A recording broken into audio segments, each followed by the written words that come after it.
चलिए next question देखते हैं हम लोग। The correct order of nitrogen compounds in its decreasing order of oxidation state. देखो टोटल बेटा इन सारे ऑप्शंस में ना है टोटल 4 ही कंपाउंड नाइट्रोजन के, और वो ऐसे अलग अलग दिए गए हैं, तो एक एक चेक करेंगे तो प्रॉब्लम होगी। तो हमें क्या करना चाहिए, हमें ना सारे कंपाउंड का इंडिविजुअल ऑक्सीडेशन स्टेट पहले फाइंड आउट कर लेना चाहिए और फिर उनको डिक्रीजिंग ऑर्डर में अरेंज करके इसमें मैनेज करा लेना चाहिए, तो हमारा समय बच जाएगा और काम थोड़ा जल्दी हो जाएगा।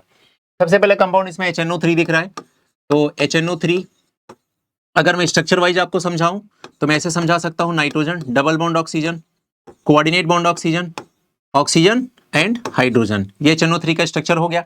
ठीक है, अगर जैसे अभी स्ट्रक्चर वाइज सिखाया था, समझाया था, क्योंकि हम लोग तो प्रॉपर डिस्कस कर रहे हैं तो हमें हर चीज आना चाहिए। तो यहां पर देखो N डबल बॉन्ड O है, और मैं आपसे पूछूं अगर इलेक्ट्रोनेगेटिविटी किसकी ज्यादा होती है। अच्छा, कुछ बच्चों को अगर हो सकता है बार बार प्रॉब्लम हो रही हो, तो मैं यहां लिख दे रहा हूं फॉन्कल ब्रिस्की BRSCI से पागल होना सीखो। ये ओवरऑल इलेक्ट्रोनेगेटिविटी का बेटा ऑर्डर है। ये आपको मैंने शॉर्टकट बता दिया, शॉर्ट ट्रिक सिखा दिया, जिससे आपको ये ऑर्डर याद करने में आसानी होगी। क्या बताया मैंने, फॉन्कल FONCL फॉन्कल ब्रिस्की BRSCI से पागल होना सीखो। तो अगर आपको पूरे केमिस्ट्री में जहां पर भी जितने भी यूजफुल इलेक्ट्रोनेगेटिविटी मतलब एलिमेंट्स हैं, वो सब आपको यहां से कंप्लीट हो जाएंगे, आपका सारा क्वेश्चन हो जाएगा। ठीक है, चलो बताओ। तो नाइट्रोजन एंड ऑक्सीजन में which one is more electronegative? Oxygen. और बॉन्ड कितने हैं ऑक्सीजन पे और नाइट्रोजन के बीच में? डबल बॉन्ड है। तो ऑक्सीजन पे चार्ज क्या लग जाएगा बेटा? ऑक्सीजन पे चार्ज लगेगा -2 एंड नाइट्रोजन पे +2। क्लियर? यहां पर देखो नाइट्रोजन एंड ऑक्सीजन के बीच में सिंगल बॉन्ड है, तो ऑक्सीजन पे चार्ज लगेगा -1, नाइट्रोजन पे +1। अब आते हैं कि कोऑर्डिनेट बॉन्ड को कैसे डील करते हैं। तो मैं आपको ये सिखा दे रहा हूं, बहुत अच्छे से सीखिएगा। देखिए कोऑर्डिनेट बॉन्ड क्या होता है, एक पेयर ऑफ इलेक्ट्रॉन डोनेट करने का बेसिक रिप्रेजेंटेशन है। This is an example of unequal sharing between two atoms of electrons. Okay, तो नाइट्रोजन एंड ऑक्सीजन में हमें पता है ऑक्सीजन इज मोर इलेक्ट्रोनेगेटिव, और जो मोर इलेक्ट्रोनेगेटिव है उसे पूरा हक है किसी का इलेक्ट्रॉन लेने का। तो as per the electronegativity concept और रूल, ये बिल्कुल फेवर कर रहा है कि ये ऑक्सीजन नाइट्रोजन का लोन पेयर एक्सेप्ट कर ले। तो जब भी कोऑर्डिनेट बॉन्ड बना हो, आप ये श्योर किया करिए, मेक श्योर कि जो एक्सेप्टर है, जिसकी तरफ एरो का हेड बना हुआ है, वो हमारा मोर इलेक्ट्रोनेगेटिव होना चाहिए। और अगर ऐसा होगा तो चूंकि 2 इलेक्ट्रॉन ट्रांसफर हो रहे हैं, तो ऑक्सीजन पे -2 लग गया और नाइट्रोजन पे +2 लग गया। लेकिन अगर क्या होता कि इसका जस्ट रिवर्स होता, तो हम लोग क्या करते, तो हम उस कोऑर्डिनेट बॉन्ड के थ्रू चार्ज ट्रांसफर 0 एंड 0 लिख देते, अगर एक्सेप्टर हमारा लेस इलेक्ट्रोनेगेटिव है इन कंपैरिजन देन डोनर की इलेक्ट्रोनेगेटिविटी। आगे बात समझ में? चलिए आगे बढ़ते हैं। अब मुझे बताइए बेटा, ये नाइट्रोजन के पास टोटल चार्ज कितना आ गया? +2 एंड +1 इज इक्वल टू +5। तो ये ऑक्सीडेशन स्टेट आ गई एक HNO3 की। दूसरा यहां लिखा है NO। ठीक है, तो नाइट्रोजन NO की वैल्यू मैं ऐसे लिख दे रहा हूं, देखो ये हो गया NO। तो नाइट्रोजन का मुझे निकालना है, तो मैंने X मान लिया। ठीक है, और फिर मैंने प्लस लिखा, एक ऑक्सीजन है और ऑक्सीजन का होता कितना है? -2 इज इक्वल टू, क्या इसके ऊपर कोई चार्ज लगा है? नहीं, तो क्या लिख दूं? 0। तो क्या हो जाएगा? X -2 is equal to 0। तो X इज इक्वल टू क्या आ जाएगा? +2। ठीक है, तो देखो NO का भी आ गया +2। क्लियर? उसके बाद आइए देखिए N2 का निकाल लें। N2 में कुछ निकालना ही नहीं है, N triple bond N, N2 यही होता है। या ऐसे बोलो, एलिमेंटल स्टेट या फ्री स्टेट में नाइट्रोजन का या किसी भी एलिमेंट का ऑक्सीडेशन स्टेट 0 होता है, तो यहां पर नाइट्रोजन कितना हो जाएगा? 0 हो जाएगा। ठीक है, फिर लास्ट है NH4Cl। NH4Cl देखो एक इंपॉर्टेंट कंपाउंड है, क्योंकि NH4Cl पहले ब्रेक हो जाता है किसमें? NH4+ में प्लस Cl- में। इसका मतलब कि NH4+ और Cl- के बीच में कौन सा बॉन्ड प्रेजेंट है? आयनिक बॉन्ड प्रेजेंट है। ठीक है, तो ये एक आयनिक कंपाउंड है NH4Cl। अब बात कर लेते हैं NH4+ की। NH4+ में कोवेलेंट बॉन्ड भी प्रेजेंट है और कोऑर्डिनेट बॉन्ड भी प्रेजेंट है, लेकिन हम तो ऑक्सीडेशन स्टेट फाइंड आउट कर रहे हैं। तो नाइट्रोजन का हमने X मान लिया, प्लस हमारे पास 4 हाइड्रोजन है, एक हाइड्रोजन का कितना होता है? +1 होता है oxidation state, is equal to power में कितना चार्ज लगा है? +1, तो यहां लिख देंगे +1। ये हो जाएगा X + 4, है ना, इज इक्वल टू +1। तो X is equal to +1 - 4 is equal to -3। आ गया बेटा सबका ऑक्सीडेशन स्टेट। अब मुझे बताओ हाईएस्ट किसका आया? HNO3 का। तो सबसे पहले कौन होगा? HNO3 होगा। ठीक है। फिर उसके बाद किसकी बारी आ गई, ये वाले +2 की, तो आ गया NO। फिर उसके बाद किसकी आ गई 0, तो आ गया N2। फिर उसके बाद माइनस में किसका आ रहा है, इसका, तो ये आ गया NH4Cl। तो ये ऑप्शन जहां दिख रहा है वही हमारा आंसर हो जाएगा। ऐसा पहले में ही दिख रहा है तो ये फर्स्ट हमारा करेक्ट आंसर हो गया। समझ में आ गया अच्छे से। चलिए नेक्स्ट क्वेश्चन है, for the redox reaction MnO4 minus plus C2O4 minus minus plus H plus gives Mn+2 plus CO2 plus H2O, the coefficient correct coefficient of the reactants for the balance equation are. ठीक है, चलिए तो balance करना है ना, basically सी है ना, basic सी बात है, बैलेंस करना। तो आइए मैं आपको बैलेंस करना सिखाता हूं, कैसे बैलेंस करते हैं। आपके सामने लिखा है reaction MnO4 minus plus C2O4 minus 2 plus H plus gives Mn+2 gives Mn+2 plus CO2 plus water, यही लिखा हुआ है, इसी को बैलेंस करना है। जब कभी भी कोई ऐसा केमिकल इक्वेशन बैलेंस करना हो, देखिए बैलेंसिंग दो मीडियम में होती है, एक एसिडिक मीडियम में, दूसरा बेसिक मीडियम में। मुझे सबसे पहले एसिडिक मीडियम, चूंकि यहां पर H प्लस लिखा है, H प्लस इसी बात का रिप्रेजेंटेशन है कि ये रिएक्शन एसिडिक मीडियम में हो रही है। ठीक है, अब मैं क्या करूंगा, इस रिएक्शन को दो हाफ में बांट लूंगा। ठीक है, तो दो हाफ रिएक्शन में मैं इसको डिवाइड करूंगा। हाफ रिएक्शन का मतलब ये होता है बेटा कि देखो MnO4 माइनस किस में कन्वर्ट हुआ, Mn+2 में, तो ये एक हाफ रिएक्शन को यहां पर रिप्रेजेंट कर रहा है। दूसरा आप देखेंगे कि C2O4 माइनस माइनस यानी कि ऑक्सलेट आयन कन्वर्ट हो गया CO2 में, तो ये सेकेंड हाफ रिएक्शन को यहां पर रिप्रेजेंट कर रहा है। आइए मैं पहली हाफ रिएक्शन लिखता हूं, MnO4 minus converted into Mn+2। अब मुझे दोनों हाफ इक्वेशन क्या करनी है, बैलेंस करनी है, एक एक करके, यानी कि बारी बारी, है ना, एक साथ नहीं करनी है। क्लियर? तो मैं ये बैलेंसिंग के रूल सिखाता हूं। सबसे पहले आपको बैलेंस करते समय क्या ध्यान रखना है, सेंट्रल एटम यानी कि जो मेन एलिमेंट है वो पहले बैलेंस करना है। यहां पर देखेंगे तो एक Mn है, यहां पर भी एक Mn है, यानी कि Mn ऑलरेडी बैलेंस हो चुका है बेटा। ठीक है, अब मुझे देखो यहां पर 4 ऑक्सीजन है, यहां पर ऑक्सीजन ही नहीं है, तो मैं इसे कैसे बैलेंस करूं। हमेशा ध्यान रखिएगा, आपको जितने ऑक्सीजन बैलेंस करने हैं ऑपोजिट साइड में उतने वाटर के मॉलिक्यूल ऐड कर देना है। क्यों? एक वाटर के मॉलिक्यूल में एक ऑक्सीजन होता है, तो जितने आपको ऑक्सीजन बैलेंस करने हो उतने वाटर के मॉलिक्यूल ऐड कर दीजिए। तो यहां पर मुझे 4 ऑक्सीजन चाहिए, तो मैं यहां पर क्या लिखूंगा, 4H2O। ठीक है बेटा, डन, समझ में आ गई बात यहां तक।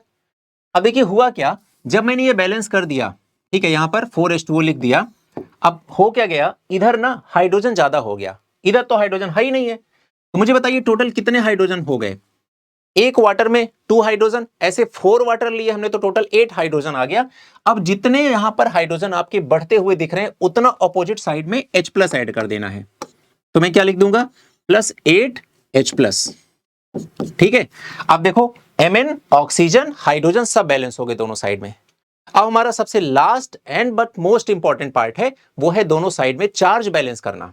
ठीक है, मुझे बताइए एक MnO4 माइनस, यानी कि इस पर पूरे MnO4 पे कितना चार्ज है, -1, एक H पर कितना चार्ज है, +1, ऐसे हमारे पास 8 H हैं, तो टोटल पॉजिटिव चार्ज कितना हुआ बेटा, +8, तो +8 -1 कितना आएगा, +7। इधर बताइए वाटर पे कोई चार्ज नहीं है, Mn पे कितना चार्ज है, +2। ठीक है, अब मैं क्या करूं, दोनों तरफ मुझे चार्ज बैलेंस करना है। चार्ज बैलेंस करने के लिए क्या करना पड़ेगा, इधर कितना है +7, इधर कितना है +2, जिधर आपको ज्यादा पॉजिटिव चार्ज दिख रहा है या आपको वैल्यूज में जहां ज्यादा वैल्यू दिख रही है उधर ही आपको इलेक्ट्रॉन ऐड करने, और इतने इलेक्ट्रॉन ऐड करने हैं कि दोनों साइड चार्ज का मैग्नीट्यूड यानी कि अमाउंट यानी कि नंबर सेम हो जाए। तो अगर बेटा इधर 7 है इधर 2 है, तो अगर मैं इधर 5 इलेक्ट्रॉन ऐड कर दूं तो +7 है और 5 इलेक्ट्रॉन मतलब 5 माइनस उसमें ऐड हो गए, तो 7 - 5 हो गया। ठीक है, तो कितना बचा, 2 बचा, तो दोनों साइड 2 हो जाएंगे। तो इधर मैं क्या ऐड कर दूंगा, 5 इलेक्ट्रॉन ऐड कर दूंगा। अब इस तरह से बेटा मेरी फर्स्ट हाफ इक्वेशन एकदम बैलेंस होकर के मेरे सामने लिखी हुई है, कोई टेंशन नहीं इसमें। आगे बात समझ में सबको। चलिए सेकंड हाफ बैलेंस करते हैं। इधर मेरे पास 2 कार्बन है, इधर मेरे पास 1 कार्बन है, तो मैं यहां पर 2 लिख दूं, तो देखो कार्बन दोनों साइड 2 हो गए। ऑक्सीजन मेरे पास यहां पर 4 है, अब यहां पर भी देखो ऑलरेडी 4 ऑक्सीजन हो गई। एटम बैलेंस होने के बाद हम क्या बैलेंस करते हैं, चार्ज। मुझे बताओ एक C2O4 पे कितना चार्ज है, -2, और इधर कितना चार्ज है, 0। मुझे बताओ -2 और 0 में कौन सी वैल्यू बड़ी है, 0 बड़ा है, पक्का कंफर्म ना। तो जो वैल्यू बड़ी होती है उधर हम उतने इलेक्ट्रॉन ऐड करते हैं कि दोनों साइड इलेक्ट्रॉन के नंबर इक्वल हो जाएं, चार्ज के नंबर इक्वल हो जाएं। तो अगर इस साइड में 2 इलेक्ट्रॉन ऐड कर दूं, 2 इलेक्ट्रॉन ऐड कर दूं, तो देखो उधर भी 2 नेगेटिव, इधर भी 2 नेगेटिव, तो ये बैलेंस हो गया। इस तरह से हमारी सेकेंड इक्वेशन भी क्या हो गई बेटा, बैलेंस हो गई। अब मुझे क्या करना है, दोनों इक्वेशन को ऐड करना है, और ऐड करने की शर्त यह है कि जब दोनों इक्वेशन ऐड हो जाएंगे, इक्वेशन 1 एंड इक्वेशन 2 ऐड हो जाएंगे, तो फाइनल इक्वेशन में एक भी इलेक्ट्रॉन आपको नहीं दिखने चाहिए। और ये केवल तभी हो पाएगा जब दोनों साइड में इलेक्ट्रॉन की वैल्यू सेम हो। देखो अच्छी बात क्या है कि एक में इलेक्ट्रॉन रिएक्टेंट साइड में है, एक में इलेक्ट्रॉन प्रोडक्ट साइड में है, तो जब मैं ऐड करूंगा तो इलेक्ट्रॉन तो कैंसिल आउट होंगे ही होंगे, लेकिन ये कंप्लीटली कैंसिल आउट होने के लिए दोनों तरफ सेम नंबर ऑफ इलेक्ट्रॉन होने चाहिए। तो अगर इधर 2 इलेक्ट्रॉन है, इधर 5 इलेक्ट्रॉन है, तो अगर मैं इधर 5 से मल्टीप्लाई कर दूं, इस पूरे इक्वेशन में 5 से मल्टीप्लाई कर दूं, तो सब में 5 5 5 से मल्टीप्लाई हो जाएगा, तो दोनों तरफ इलेक्ट्रॉन के नंबर इक्वल हो जाएंगे। तो मैंने सेकंड इक्वेशन में 5 से मल्टीप्लाई कर दिया। अब मल्टीप्लाई करने के बाद ये रिएक्शन क्या हो गई, 5 C2O4 - 2 gives 10 CO2 plus 10 electron. आगे बात समझ बेटा। अब ये हो गई हमारी इक्वेशन बैलेंस हो गई, ठीक। एक सेकेंड, हाँ ठीक है। और देखो अब इधर तो 10 इलेक्ट्रॉन हो गया, लेकिन इधर तो बेटा 5 इलेक्ट्रॉन है, तो मैं क्या करूं, इस पूरी इक्वेशन में 2 से मल्टीप्लाई कर दूं, ठीक है। अब मैंने क्या किया, 2 से मल्टीप्लाई कर, मतलब उसके इलेक्ट्रॉन की वैल्यू से इसमें मल्टीप्लाई, इसके इलेक्ट्रॉन की वैल्यू से उसमें मल्टीप्लाई, ताकि नंबर ऑफ इलेक्ट्रॉन दोनों तरफ सेम हो जाए। अब मुझे बताओ ये बैलेंस होकर के क्या हो जाएगा, ये हो जाएगा 10 इलेक्ट्रॉन प्लस कितना ऐड, हमने कितने से मल्टीप्लाई किया, 2 से, तो हो जाएगा 2 MnO4 minus plus 16H plus gives 2 Mn plus 2 plus 8 H2O, ठीक है, ये लिख दिया मैंने। अब मुझे क्या करना बेटा, इक्वेशन 1 एंड इक्वेशन 2 को ऐड कर देना है, तो रिएक्टेंट एक साइड, प्रोडक्ट एक साइड, बस। आइए फटाफट से करके दीजिए, सब लोग बताएंगे अपने अपने आंसर बेटा। चलो इसका रिएक्टेंट और इसका रिएक्टेंट एक साइड लिखना है, तो चलिए इसका रिएक्टेंट पहले मैं लिख रहा हूं, 2 MnO4 minus plus 16H plus, ये दोनों रिएक्टेंट कंप्लीट हो गए, ये लिखना नहीं है क्योंकि वो तो कैंसिल आउट हो जाएगा, प्लस इसका रिएक्टेंट क्या है, 5 C2O4 - 2 गिव्स, ठीक है। अब आइए प्रोडक्ट लिखिए, पहले इसका प्रोडक्ट लिख लीजिए, क्या लिखा है, 2 Mn plus 2 plus 8 H2O plus इसका प्रोडक्ट क्या लिखा जाए, 10 CO2, बस हो गया, डन। अब हमने ये इक्वेशन कर ली बैलेंस, लेकिन मन में हो रहा है डाउट, यार पता नहीं सही है कि गलत है। हम घर में बैठे हैं अकेले, अब किसी से पूछने नहीं, अगल बगल कोई जानने वाला नहीं अब कि इसके बारे में कोई इंफॉर्मेशन शेयर कर सके, तो हमें क्या करना होगा, हमें ये इक्वेशन बैलेंस्ड है कि नहीं ये हमें क्रॉस चेक करना आना चाहिए। तो कैसे आएगा, अगर आप इस साइड और इस साइड चार्ज कैलकुलेट करेंगे, काउंट करेंगे, तो दोनों साइड चार्ज का जो मैग्नीट्यूड आएगा, नंबर आएगा, अमाउंट आएगा, वो सेम आएगा। अगर ऐसा होता है तो हमारी रिएक्शन बैलेंस्ड है, किसी से पूछने की जरूरत बिल्कुल नहीं है। आइए देखते हैं, एक MnO4 पे चार्ज कितना है, -1, तो 2 MnO4 पे कितना हो जाएगा, -2। इधर एक हाइड्रोजन पे +1 चार्ज है, और ऐसे आपके पास कितने हाइड्रोजन है, 16, तो +16 और हो गया। एक C2O4 पे -2 चार्ज है, ऐसे कितने C2O4 हैं आपके पास, 5, तो टोटल नेगेटिव चार्ज -10 हो जाएगा, ठीक है। इधर देखो एक Mn पे +2 चार्ज है, तो टोटल कितना हो गया, +4 चार्ज। अब मुझे इधर बताइए बेटा, ये देखो -2 है, ये -10 है, तो -10 और -2 कितना हो गया, -12, और 16 - 12 कितना हो जाएगा, +4, तो इधर भी +4, उधर भी +4। देखो हमारी इक्वेशन बैलेंस हो गई। अच्छे से एक बार देख लीजिए सब लोग, समझ में आ गया सबको, ठीक है। अब आपको क्या करना है, आपकी इक्वेशन बैलेंस है, अब आपसे मैच करा लेना है। देखिए मुझे बताना है MnO4 माइनस कितने होंगे, C2O4 माइनस कितने होंगे, H+ कितने होंगे।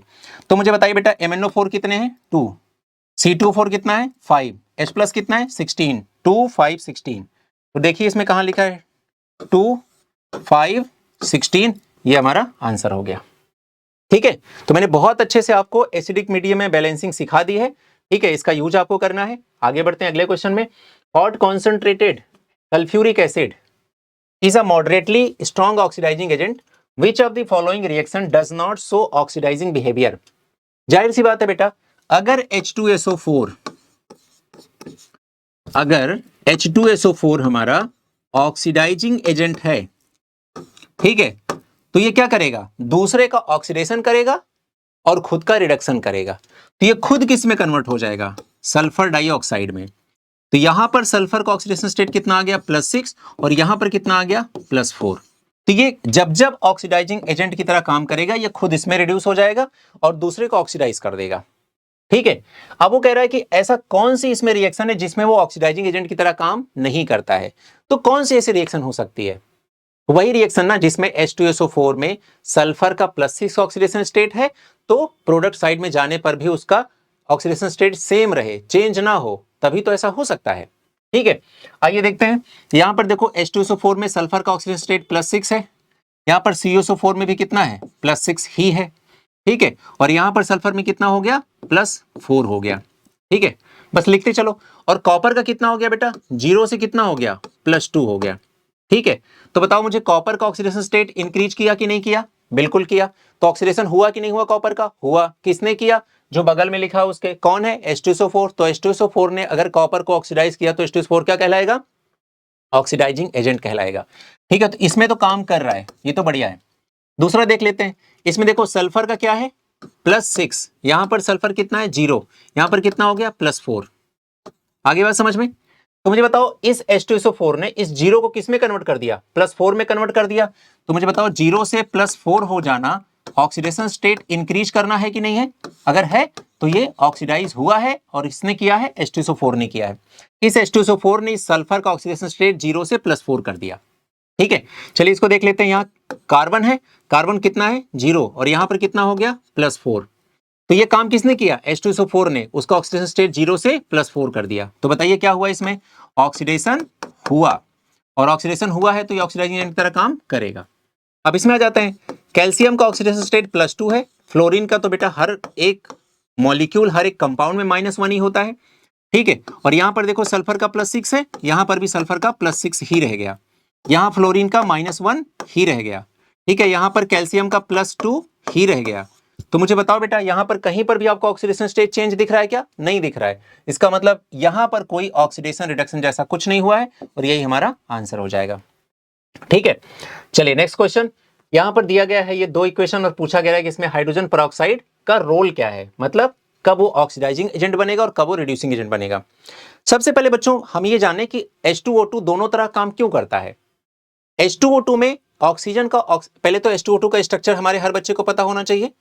ठीक है, सबको पता होना चाहिए H2O2 का स्ट्रक्चर कैसे बनता है। ऐसे बनेगा, ये half open book like structure होती है, जिसमें अगर आप डील करेंगे तो ये ऑक्सीजन -1, ये भी ऑक्सीजन -1 हो जाएगा। ये कौन सी लिंकेज है? परऑक्सी लिंकेज है। ठीक है, ये परऑक्सी लिंकेज है, और परऑक्सी लिंकेज में ऑक्सीजन के एक एलिमेंट पे ऑक्सीडेशन स्टेट कितना होता है -1, और परऑक्सी लिंकेज को रिप्रेजेंट कैसे करते हैं O2 -2 से, या हम कह सकते हैं परऑक्साइड को हम लोग ऐसे रिप्रेजेंट करते हैं। ठीक है, चूंकि ऑक्सीजन का जो ऑक्सीडेशन स्टेट होगा ग्रुप वाइज अगर बात करें तो मिनिमम होगा -2 और मैक्सिमम होगा कितना +6 ग्रुप नंबर के बराबर। हालांकि ऑक्सीजन ऐसा कोई कंपाउंड में +6 ऑक्सीडेशन स्टेट शो नहीं करता है, लेकिन ऐसा देखने से पाया जा रहा है कि ऑक्सीजन H2O2 में जो ऑक्सीजन एलिमेंट है उसका oxidation state intermediate oxidation state है, ना तो मिनिमम है ना तो मैक्सिमम है। इस वजह से ऑक्सीजन रिड्यूस भी हो सकता है और ऑक्सीडाइज भी हो सकता है, और इस वजह से H2O2 ऑक्सीडाइजिंग एजेंट की तरह भी काम करेगा और रिड्यूसिंग एजेंट की तरह भी काम करेगा। ठीक है, अच्छे से क्लियर हो गई बात। चलिए पहले वाले हम देखते हैं हम लोग। ठीक है, पहले एक बात ध्यान रखिएगा बेटा, ये H2O2 हो गया। ठीक है, और ये कन्वर्ट किस में हुआ है? O3 में, सॉरी O3 से तो रिएक्शन ही कर रहा है ये, O3 से रिएक्शन करके कन्वर्ट किस में हुआ? वाटर में, और प्लस किस में कन्वर्ट हुआ? O2 में। ठीक है, तो आप ये देखिए ना, यहां पर आपका जो ओजोन है वो 0 से -2 ऑक्सीडेशन स्टेट में हो गया, यानी कि ओजोन ने खुद को क्या कर दिया? रिड्यूस कर लिया। तो दूसरे क्या करेगा? ऑक्सीडाइज। तो ओजोन क्या कहलाएगा यहां पर? ऑक्सीडाइजिंग एजेंट कहलाएगा। लेकिन अब आप जब ये मेरी बात सुनेंगे तो आपके मन में आएगा कि आपको कैसे पता कि ओजोन ही वाटर में कन्वर्ट हुआ है, ओजोन ऑक्सीजन में क्यों नहीं कन्वर्ट हो गया? एकदम आपके दिमाग में यही बात क्लिक करेगी। ठीक है, मैं आपके लिए, आपकी सहूलियत के लिए, आपके काम को आसान बनाने के लिए, आपको लंबे समय के लिए चीजें याद रह जाएं उसके लिए ऐसे बोल दे रहा हूं कि देखो बेटा O3 में ओजोन वैसे तो इसी में कन्वर्ट होता है जिसमें मैंने लिखा, जिसमें बताया है। ठीक है, लेकिन अभी आपको पी ब्लॉक वगैरह तो नहीं पढ़ा है, पी ब्लॉक तो चलो सिलेबस में भी नहीं है, कहां से ही पढ़ लोगे। लेकिन मैं आपके एक ऐसे ना अंडरस्टैंडिंग के लिए बोल दे रहा हूं। देखो O3 के पास एक्स्ट्रा ऑक्सीजन है, तो O3 और H2O2 में O3 ही ऑक्सीडाइजिंग एजेंट की तरह काम करेगा। ऐसा करके अभी के लिए फिलहाल के लिए ध्यान दे दीजिए। ठीक है, तो इसमें पता चल गया कि ये ऑक्सीडाइजिंग एजेंट है, तो इसको क्या बनना पड़ेगा? Reducing agent. ठीक है। और दूसरा देख लीजिए, यहां पर Ag2O में Ag का ऑक्सीडेशन स्टेट कितना है बेटा, +1, और +1 से कितना हो गया, 0। तो +1 से 0 होने का मतलब क्या हुआ, रिडक्शन, यानी कि Ag का रिडक्शन हो रहा है, तो कौन करेगा, यही करेगा, तो ये क्या कहलाएगा, रिड्यूसिंग एजेंट कहलाएगा। ठीक है, तो दोनों केसेस में हमारा H2O2 कैसे काम कर रहा है, रिड्यूसिंग एजेंट की तरह काम कर रहा है। तो जहां पर भी लिखा हो reducing agent in first and second, तो हमारा यही करेक्ट आंसर हो जाएगा। ठीक है, समझ में आ गई बात सबको। चलिए नेक्स्ट क्वेश्चन है, the pair of compound that can exist together. अब देखो, कंपाउंड कैन एग्जिस्ट टुगेदर का पहले तो फंडा सीखेंगे कि कॉन्सेप्ट क्या होता है, बिना कॉन्सेप्ट तो समझ में नहीं आएगा। देखो कॉन्सेप्ट पे बात करेंगे, मैं अभी तो देखो ऑप्शन पढ़ भी नहीं रहा हूं मैं, है ना। एक बात समझिएगा, अगर कैन एग्जिस्ट नहीं पढ़ना मुझे, फिर वही पढ़ना है, मुझे उल्टा पढ़ना है, कैन नॉट एग्जिस्ट पढ़ना है सबसे पहले। कौन से ऐसे दो लोग होते हैं जो एग्जिस्ट नहीं कर पाएंगे, यानी कि एक दूसरे को मर मार के खत्म हो जाएंगे, तभी तो होगा ना कि साथ साथ एग्जिस्ट नहीं कर पाने, यही तो मतलब हुआ। और ऐसा कब होगा, जब दो ऑपोजिट नेचर वाले लोग मिलेंगे तो कभी भी एक साथ नहीं रह सकते, वो एक दूसरे को खत्म कर देंगे और कुछ और ही बन जाएगा। जैसे एक एसिड प्लस एक बेस कभी भी एक साथ एग्जिस्ट नहीं कर सकते, क्यों, क्योंकि वो दोनों सॉल्ट बना लेंगे। बात आ रही समझ में। कब एग्जिस्ट करेंगे, जब दोनों ही एसिड हो, जब दोनों ही बेस हो, जब दोनों ही सॉल्ट हो, ये एग्जिस्ट करेंगे। और कौन एग्जिस्ट नहीं करेगा, जब एक ऑक्सीडाइजिंग एजेंट होगा, एक रिड्यूसिंग एजेंट होगा, यानी कि जब जब दो ऑपोजिट नेचर वाले कंपाउंड एक बीकर में रखे जाएंगे, एक सोर्स में रखे जाएंगे, तो हमेशा वो एक दूसरे को रिएक्शन करके कुछ और ही बना लेंगे और वो आपस में एक साथ एग्जिस्ट नहीं करते हुए पाए जाएंगे। मेरी बात अच्छे से क्लियर हो गई बेटा। तो कौन कैन नॉट एग्जिस्ट में क्या होगा, जब एक एसिड होगा, एक बेस होगा, जब एक ऑक्सीडाइजिंग एजेंट होगा, एक रिड्यूसिंग एजेंट होगा, जब एक कैटायन होगा, एक एनायन होगा, ये सब एग्जिस्ट नहीं करेंगे। ठीक है, आइए इसमें देखते हैं। अब देखिए एक एक करके देखते हैं। यहां पर FeCl3 दिया है, तो FeCl3 में Fe का ऑक्सीडेशन स्टेट +3 है, Sn का +2 है। ठीक है, Sn का इसके बाद SnCl4 बना लेगा, +4 बना लेगा, और Fe+3 का +2 बना लेगा। ठीक है, इसका मतलब कि ये खुद को रिड्यूस करेगा, ये खुद को ऑक्सीडाइज करेगा, यानी कि एक ऑक्सीडाइजिंग एजेंट है, एक रिड्यूसिंग एजेंट है, तो ये एग्जिस्ट नहीं करेगा साथ में, ऐसे समझना होगा। अगला है देखो, HgCl2 में Hg का +2 है और SnCl2 में इसका +2 है, तो ये कन्वर्ट हो जाएगा Hg2Cl2 में प्लस SnCl4 में।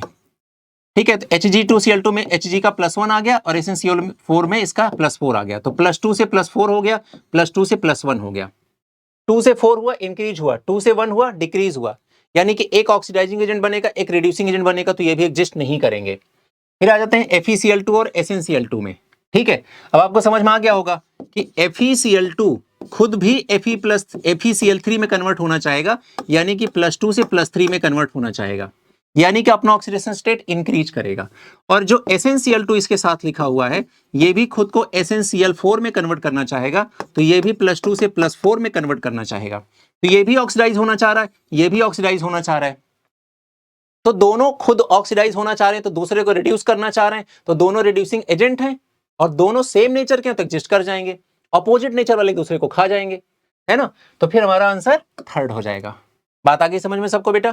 ठीक है, और लास्ट वाले में देखो, फिर I इसमें किस में है, -1 में, ये हो सकता है I2 में कन्वर्ट होना चाहे, और Fe इसमें +3 में है, हो सकता है ये +2 में कन्वर्ट होना चाहे।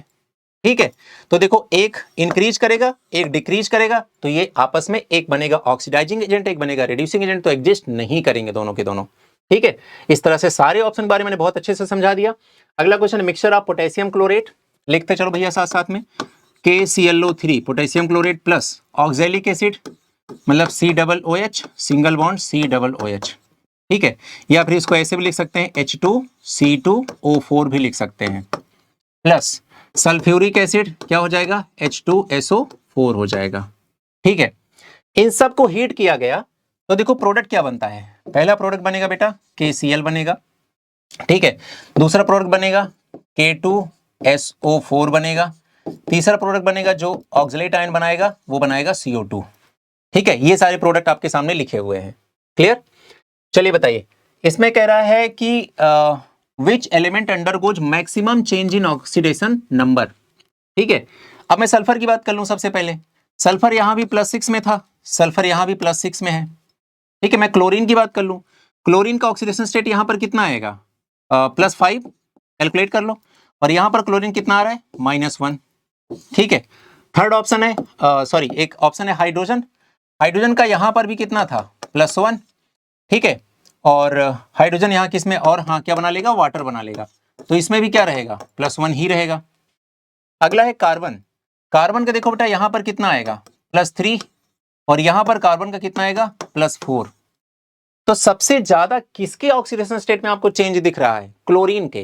तो आपका आंसर क्या हो जाएगा, क्लोरीन, क्योंकि इसका ऑक्सीडेशन स्टेट पहले था +5 और वहां से बदल गया -1 में। तो +5 से -1 आप देखिए ना कितना ज्यादा चेंज आ गया, तो यही आपका करेक्ट आंसर हो जाएगा। Oxidation number of phosphorus and sulphur and chromium. ठीक है, चलिए फास्फोरस की बात कर लेते हैं। पहले फास्फोरस का निकालना है तो x मान लेते हैं, +4 ऑक्सीजन है, एक ऑक्सीजन का -2 होता है, इज इक्वल टू चार्ज कितना है, पावर कितना है, -3। तो ये आ जाएगा x -8 इज इक्वल टू -3। तो x इज इक्वल टू 8 -3, तो x इज इक्वल टू आ जाएगा +5। ठीक है, सल्फेट का आ जाते हैं। ठीक है, सल्फर का क्या मान लें बेटा, इसमें x मान लेते हैं। ठीक है, तो सल्फर का आ गया x, टोटल 4 ऑक्सीजन है, एक ऑक्सीजन का कितना होता है, -2, मल्टीप्लाई कर दिया, इज इक्वल टू पावर कितना है, -2 इधर रख दिया, तो x -8 इज इक्वल टू -2 आ जाएगा, x इज इक्वल टू कितना आ जाएगा, 8 -2 आ जाएगा, x इज इक्वल टू कितना आएगा, +6 आ जाएगा। ठीक है, ये भी खत्म। अब आते हैं Cr2O7 माइनस। अब हमारे पास कितने क्रोमियम है, 2 क्रोमियम है, एक क्रोमियम का कितना मान लें, x मान लें, +7 ऑक्सीजन है, एक ऑक्सीजन का कितना होगा, -2 इज इक्वल टू -2 चार्ज है, तो 2x -14 इज इक्वल टू -2। ठीक है, तो 2x इज इक्वल टू 14 -2, ठीक है, इज इक्वल टू कितना होगा, 12। तो x इज इक्वल टू कितना आ जाएगा, +6 आ जाएगा।